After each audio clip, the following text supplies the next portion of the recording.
There's a lot to unpack in this case, obviously, but we're going to focus on a few issues here. Let's bring in our think tank first, introduce our experts joining us this evening. Here we go. We've got Joseph Marrone, criminal defense attorney, joining us. DeWitt Lacey, civil rights attorney, former criminal defense attorney, and Lisa Houle, criminal defense attorney, former prosecutor. Welcome to you all. First question, okay? We've got Lori Vallow Daybell. She's the mother of the missing children. She lied about where they were. Their remains were found. She has said nothing. Chad Daybell, the remains found in his backyard. Who's in worse shape tonight? Lori Vallow Daybell or Chad Daybell? I'll start with you, Joseph Marrone. Well, I think they're both in pretty bad shape, but I think Lori has the biggest problem because she had the responsibility. Obviously, they were her children. She was questioned months before as to, how the children were doing, where they were, and she basically, I think, disregarded the inquiry from local authorities. So obviously, she knew something and she was concealing it. She also decided, okay, at this point, she has married this man, and there was a search warrant in January, and they found some critical evidence that allowed them to come on the property and start digging. So they have a lot of pieces, and I think they're looking to pit these two people together to see who would turn on one on the other, because I think they believe they both know what happened. They're just getting one to somehow give evidence to ultimately indict them both for murder. DeWitt, who do you think's in worse shape tonight? The Chad, who's got the remains found on his property, or Lori Vallow Daybell? They are actually her children. I think Miss Vallow has got a real high hurdle to climb. People are not going to be sympathetic to a mother who was involved in the death and or killing of her children. Also, look, she's the one who's made statements to law enforcement and to investigators about where her children are and how safe they are and whether or not they are in any danger. So that could also be some additional charges that come up in regards to that with obstruction of justice or some other type of conspiracy charge. Which I would imagine is coming. But I think she's got the tougher row to hoe, if you will, because of those kids being her own kids. And I just don't see people being very forgiving of that. All right, Lisa Houle, the other part of this is we're talking about Chad Daybell's property, but inside his home, his wife died. But let's put the timeline together here a little bit. The kids vanish in September. In September of 2019, Chad Daybell is still married to his wife of 2 decades, Tammy Daybell, raising all these kids who are now adults. He's still married. Then Tammy dies in October. All right, so how does that, if the kids go missing a month before Tammy dies, do you think that the kids may have been kept somewhere for a month or more? What do you think happened here? That is definitely a possibility. But I think the bigger issue in terms of Lori, for example, is if you are truly innocent, I mean, she is a mother. Any parent is going to say to themselves, my God, if your children are missing, what is the first thing you're going to do? You're going to report them missing. But then you combine that with her relationship with Chad, and as you pointed out, Chad's wife dies. It seems, a bit suspicious. I think she's found in her bed with some sort of foaming at the mouth. This is just highly suspicious circumstances, coupled with the fact that now these two people who have just lost the people that they presumably care for most, Chad, his wife, and Lori, her children, then decide that they're just going to go off to Hawaii, happily ever after, not giving a care in the world. I just think that this is, you have to have a reasonable explanation for this behavior, and I don't see how they're going to be able to come up with that.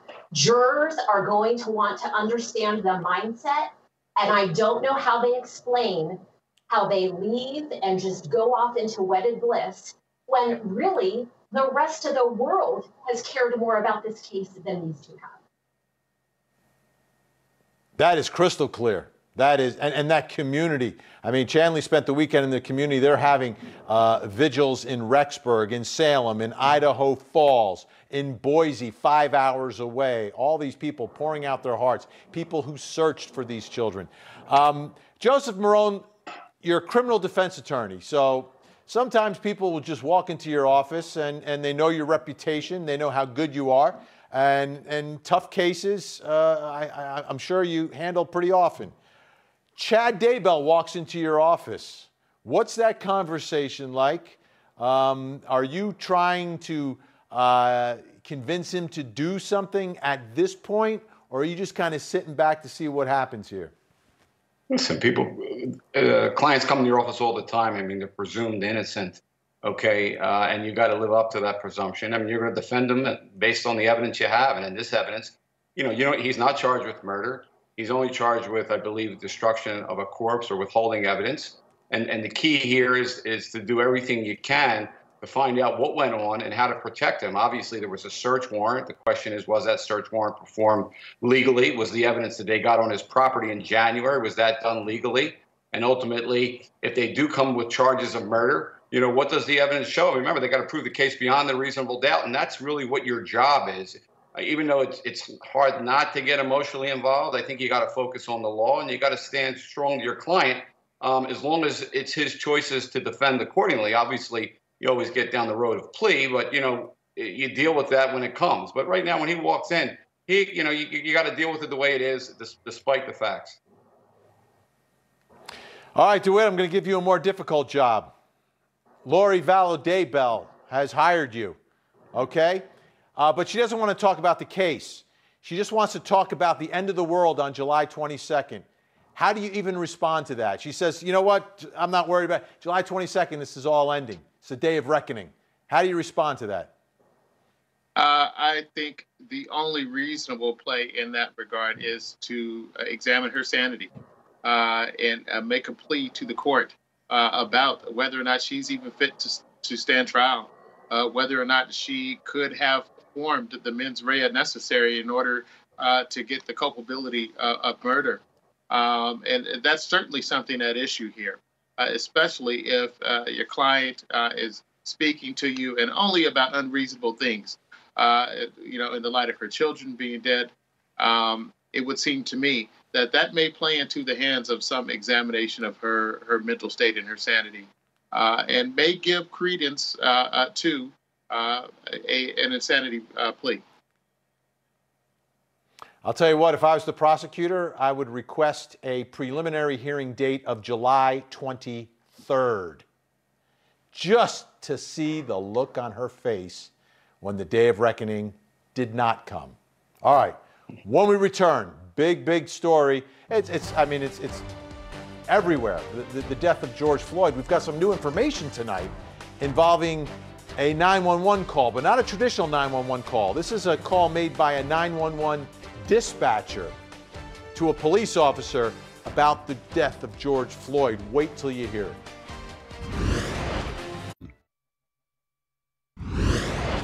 It was not the coronavirus pandemic that killed George Floyd. I want to make it clear on the record. Will Packard, it was that other pandemic that we're far too familiar with in America, that pandemic of racism and discrimination that killed George Floyd. That's Benjamin Crump, attorney, speaking at George Floyd's funeral, and we have new information tonight from that investigation, a newly released call from a 911 dispatcher. Ted Rollins has a story. What do you want? I can't breathe. When George Floyd was dying on the street under 3 Minneapolis police officers, people watched in horror, imploring the officers to get off. We now know that at least 2 of those people called 911, and an emergency dispatcher who was watching the incident in real time on camera was also very concerned. I didn't know. You can call me a snitch if you want to, but we have the cameras up for 320's call. That's the dispatcher calling a police sergeant while watching the apprehension of George Floyd from a surveillance camera. I don't know if they had used force or not. They got something out of the back of the squad, and all of them sat on this man. About the same time the dispatcher is calling police about what's happening, two bystanders watching it from the street call 911. One telling the operator he just pretty much killed this guy that wasn't resisting arrest. He had his knee on the dude's neck the whole time. 30 seconds later, another call comes in from an off-duty first responder saying, I literally watched police officers not take a pulse and not do anything to save a man. And I am a first responder myself. I literally have it on video. They blank killed him. That call was disconnected. Dispatchers tried to call back several times but never got through. Meanwhile, the first caller continues describing what he witnessed, saying he wasn't resisting arrest or nothing. He was already in handcuffs. All four officers involved face criminal charges. Derek Chauvin is facing second and third degree murder and manslaughter. The three other officers face aiding and abetting second degree murder. Think about this now. You've got a 911 dispatcher who's, watching monitors all the time and sees this. And it's so out of the ordinary that the 911 dispatcher says, you know what, I need to call a police sergeant about what I am seeing right now. Then you've got people at the scene calling 911. When do you call 911? When you want police. But police are already there. They're calling 911 on the police. And then if you listen to what they're saying to the police, they're pleading with them to stop, take a pulse, do something. What are you doing? Think about how extraordinary all of those reactions are and how unusual and what it all means. Let's bring back in our think tank. Here's the question, and I'll start with you, Lisa. Is there a defense for the other three officers here, okay?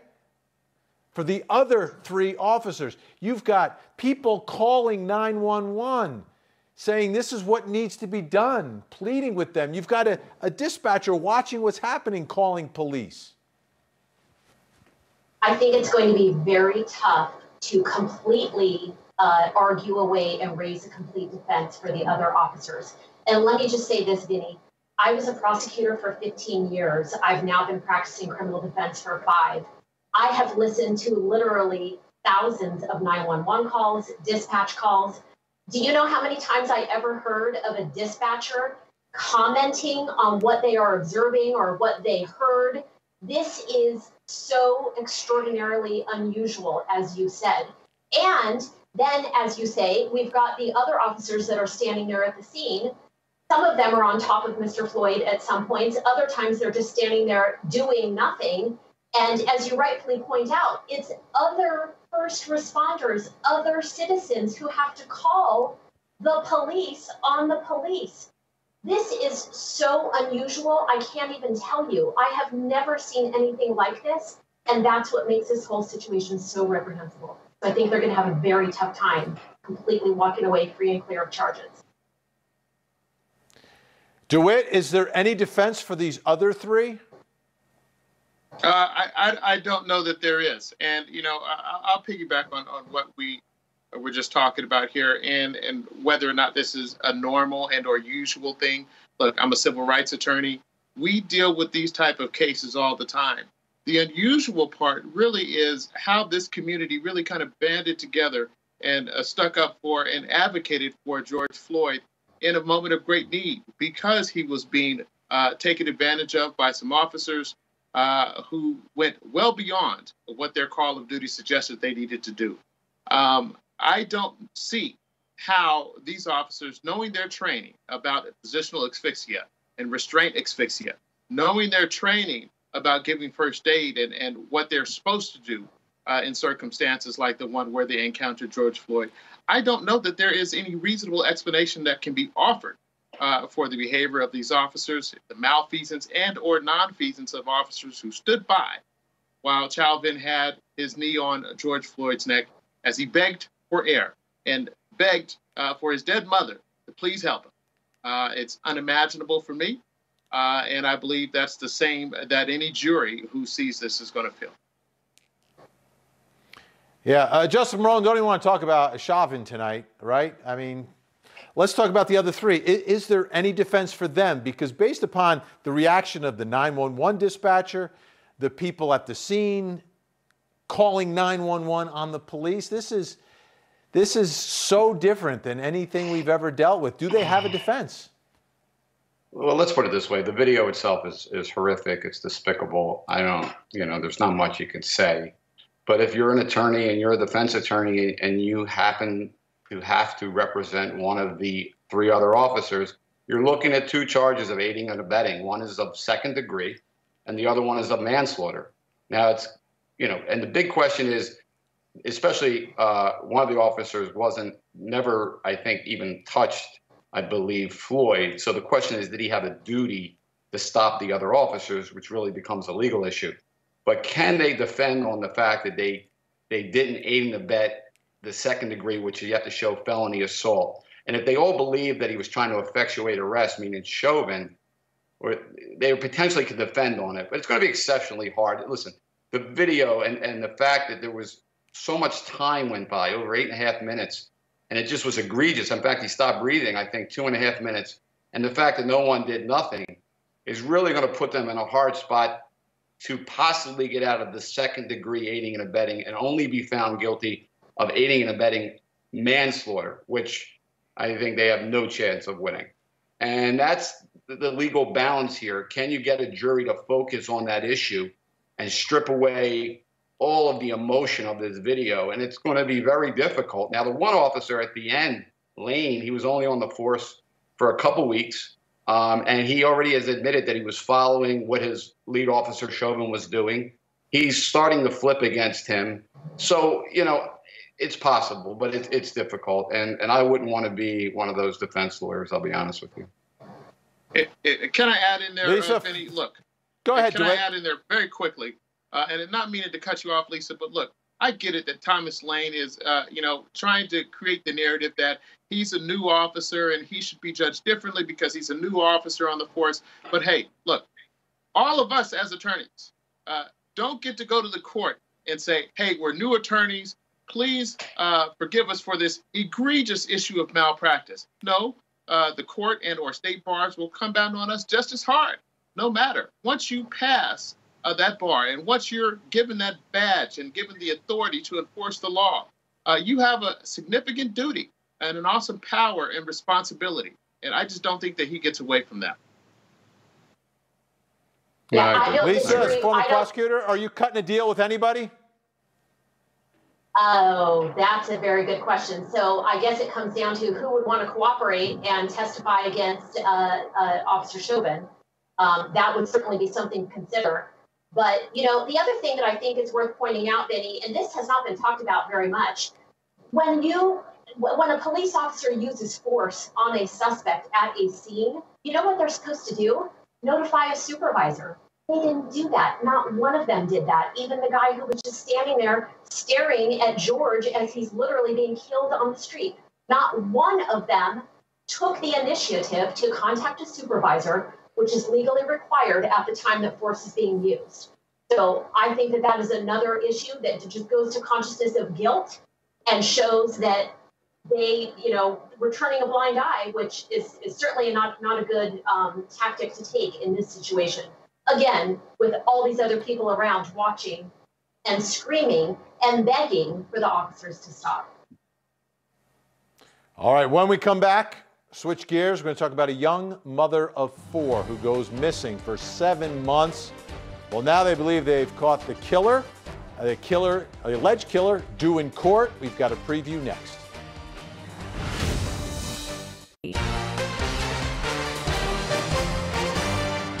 Welcome back to Court TV Live. I'm crime and justice reporter Julia Janae with your legal news break. First, in Texas, U.S. Army investigators are increasing the award amount for information on the whereabouts of a missing soldier.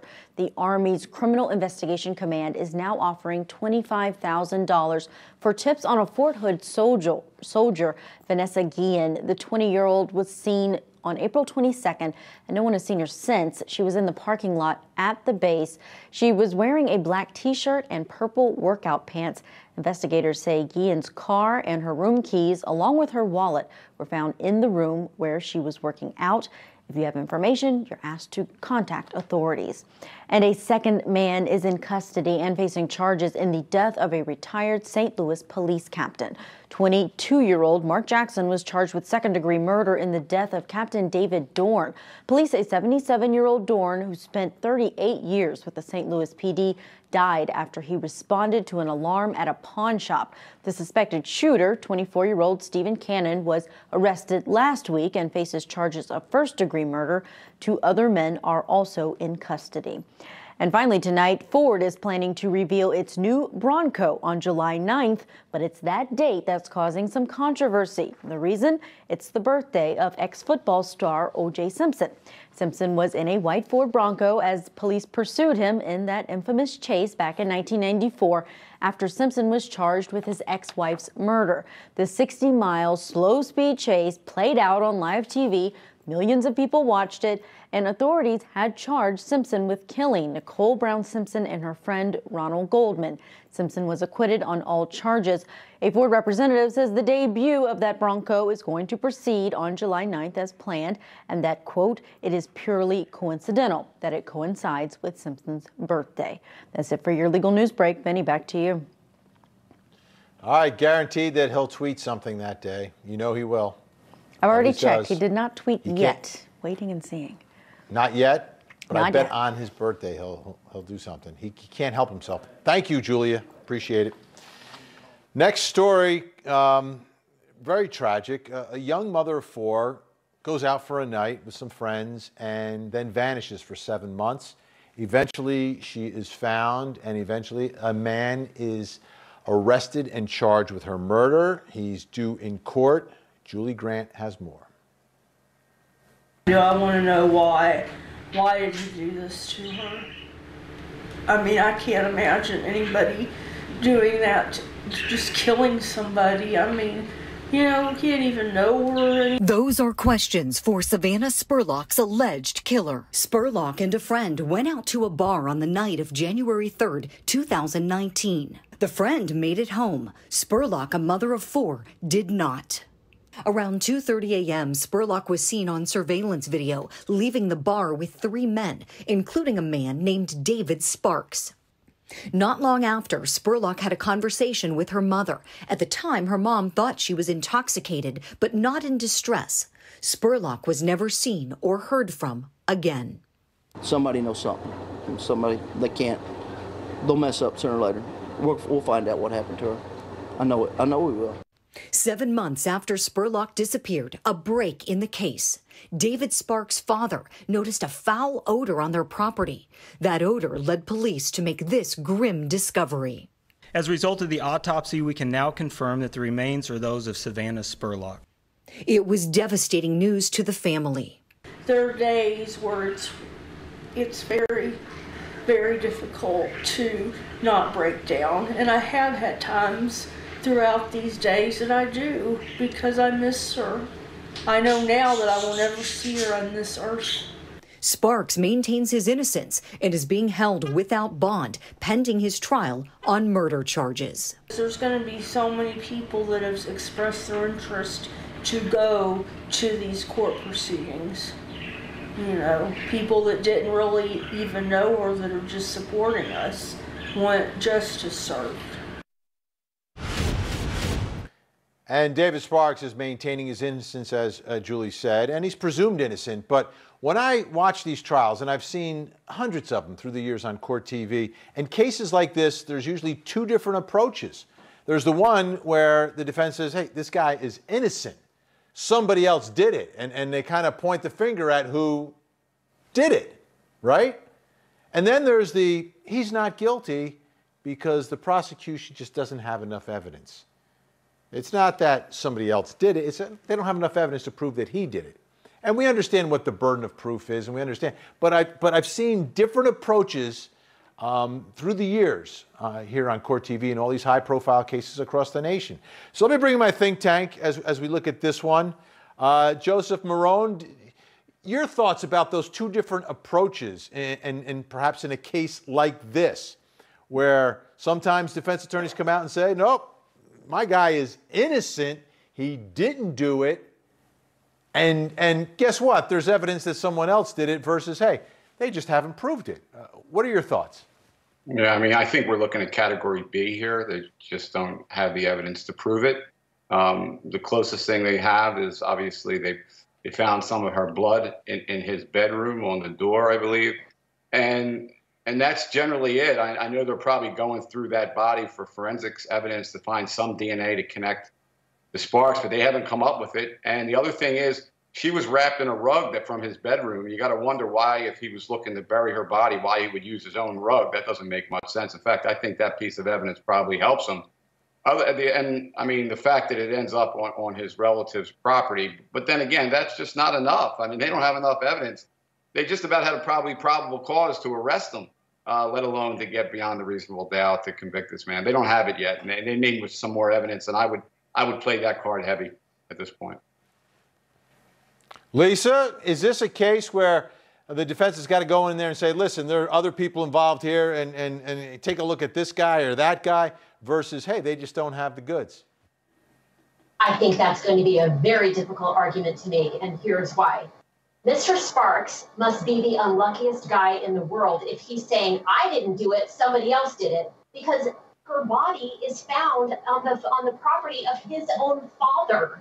Are you kidding me? That is going to be the most difficult argument that he could ever make. I think a much better argument would be what Joseph was saying, that if the government hasn't proved their case beyond a reasonable doubt to point to him, they lack evidence. That might be a more persuasive argument to make. But here's the problem with this case. I think, number one, the government does have enough evidence to prove.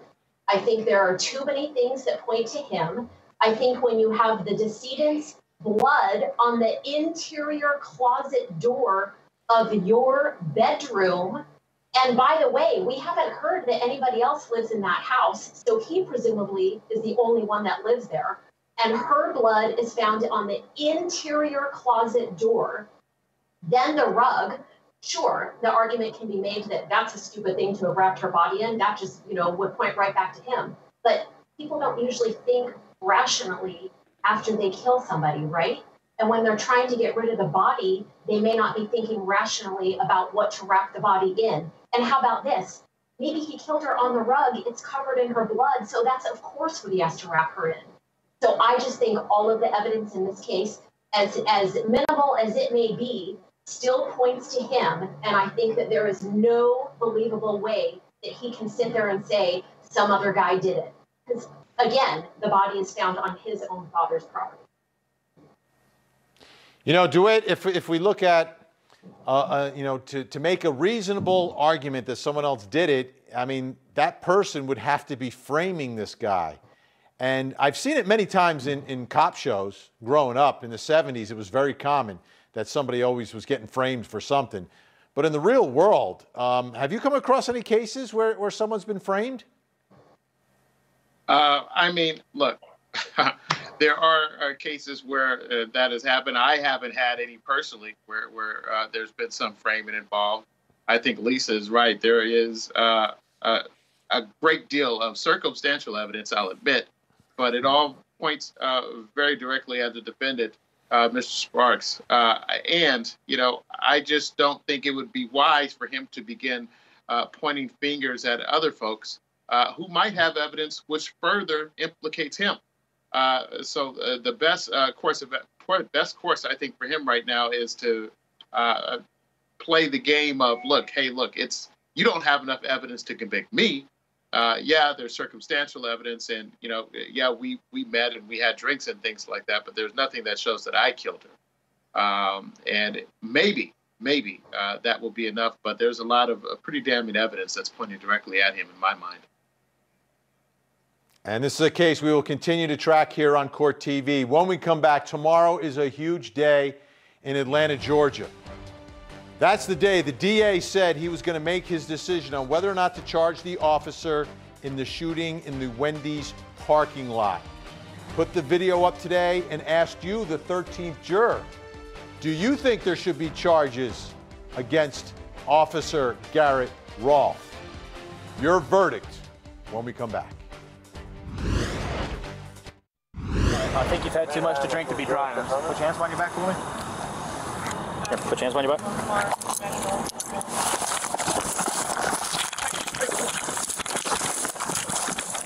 Hey, stop fighting! Stop fighting! Stop fighting! Stop fighting! You're gonna get tased! You're gonna get tased! Stop! Mr. Rolfe! Stop! Come on, man. Stop! You're gonna get tased! Mr. Rolfe! Hey, hands off the taser!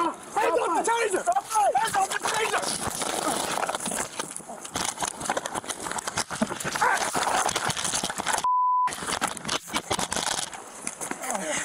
Stop fighting! Taser!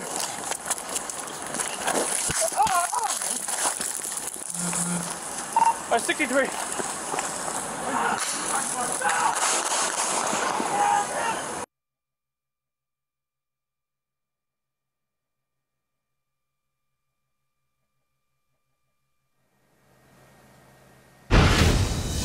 I posted the video today. Tomorrow's the day where the DA said he's going to make a decision on whether or not the officer, Garrett Rolfe, will be charged for shooting and killing Rayshard Brooks in the Wendy's parking lot in Atlanta. Posted that today and then asked you if you thought, as a 13th juror, should the officer be charged based upon everything that you've seen, everything that you know. And we begin with our comment of the day. And let me just say the response today, absolutely overwhelming, and overwhelmingly saying no charges against the officer. But let me read some of the comments. And we begin with Courtney, who has our comment of the day today. There was no other choice for the cop. The man grabbed the taser that he was not trained on, so that makes it a very dangerous situation. The parking lot was busy. There were families with children. The officer had no choice. Lisa Houle, did the officer have a choice here? Okay, so let's be very clear about this. There is a difference between the officer having a choice, for example, calling for backup, setting up a perimeter, keeping up the chase. That is very different than should he be charged. And my opinion is absolutely not. Here's why. This guy was intoxicated. While it may have started out peaceful, they certainly didn't expect for him to put up a fight. And if you look at the fight, he has 2 police officers on top of him. And apparently he is a very big, strong guy because he is literally lifting the police up as they are trying to get control of him. Then he takes the taser. They are screaming at him to give back the taser, leave the taser alone, drop the taser. He doesn't do that. He then flees. And as this first viewer commented, he is fleeing now with a taser through a parking lot with families, other innocent civilians, possibly children. So I think the cop in this situation did what he thought was appropriate. He made the reasonable decision to use deadly force because this person was running with a deadly weapon. And let me also say this. A deadly weapon is an object or instrument that can be used to kill or to inflict serious bodily injury. Of course, a taser can be used to inflict serious bodily injury. I've had cases where victims, when I was a prosecutor, one case in particular, a wife was tased by her husband as he held her captive for like 5 days. You want to know what the part of her arm looked like? She was scarred from the taser. Of course, they can inflict serious bodily injury. And that's exactly why I do not think this police officer is going to be charged. Janet writes tonight, yes, charges. Never shoot anyone in the back. Let him go. They had his info and his vehicle. All they needed to was pick him up later. DeWitt Lacey, should that be the new policy? We have the policy now where we're not chasing people in cars. Are we not chasing them on foot anymore now? Just let them go? Vinny, I don't know about letting him go. And I disagree a little bit with Lisa, and respectfully. Look, the officer was involved in an attempted arrest, all right, of a suspect who had fallen asleep and was drunk. Yes, there was a tussle. Yes, he grabbed the other officer's taser, but he was running away. The taser had already been used. I know there's going to be the argument that, oh, but he pointed the taser at the officer. However, the officer knows that the taser had already been used, and it could not be deployed again in any type of prong mode where the electric probes would shoot out and cause any harm to anybody. The officer's trained on these devices. He knows this. The real question is, whether or not he believed in that moment that either his life or the life of the members of the public were in jeopardy or in great danger. And the answer has to be no. I don't think that they have to give up the chase and just let the person go without pursuit. However, I don't think this needed to turn into a deadly force situation. And because of that, there is some consideration that should be given to charging the officer criminally. Even also considering that he has a past record of many previous violations and complaints from citizens in Atlanta. Julie tonight writing the taser and the officers had been deployed, so he couldn't use it when the perp shot at him with the other taser. If he had hit the officer, he could cause him to be able to take his gun. So I don't think he should be charged, and I don't think he should have been fired either. Criminals need to take responsibility for their actions too. Let me ask you, Joseph, we only have about 20 seconds here. Should the officer get his job back? Listen, that's something he has to take up with the union. I think that's a question that's so far away from what the problem is in this case. I mean, we got issues with the use of deadly force and whether or not these officers understand how to use it correctly. We got racially, politically charged, motivated problems.